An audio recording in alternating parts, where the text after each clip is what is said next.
শেরপুরের গারো পাহাড়ে আনারস চাষ করে সফলতার মুখ দেখছেন আশরাফুল আলম সজীব নামের এক চাষি। মাস্টার্স শেষ করে চাকুরির পিছনে না ছুটে আনারস চাষ করে স্বাবলম্বী হয়েছেন তিনি।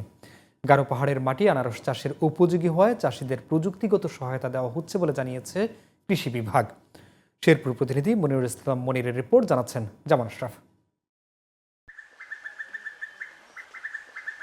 ঝিনাইগাতি উপজেলার দানশাইল ইউনিয়নের চকপাড়া গ্রামের বাসিন্দা আশরাফুল আলম সজীব মাস্টার্স শেষে চাকুরির পেছনে না ছুটে আত্মনির্ভরশীল হওয়ার পথ হিসেবে বেছে নিয়েছেন কৃষিকে।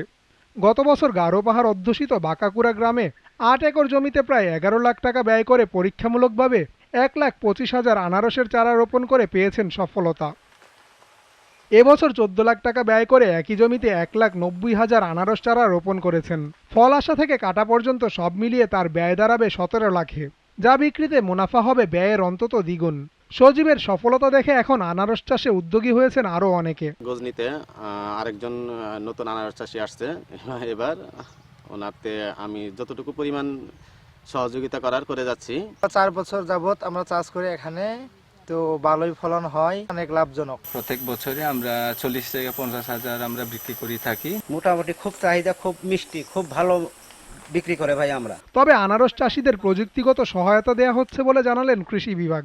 আমরা এই আনারস চাষের উপর আমাদের যে তরুণ উদ্যোক্তা কৃষক আছেন, আমরা প্রতিনিয়ত তাদের প্রযুক্তিগত যে সহায়তা আছে সেই সহায়তাগুলো দিয়ে যাচ্ছি। শুধু প্রযুক্তিগত সহায়তা নয়, সহজ শর্তে ঋণ সুবিধা পেলে অর্থকারী এ ফল চাষ করে পাল্টে যাবে গারো পাহাড়ের চিত্র। জামান আশরাফ, জিটিভি নিউজ।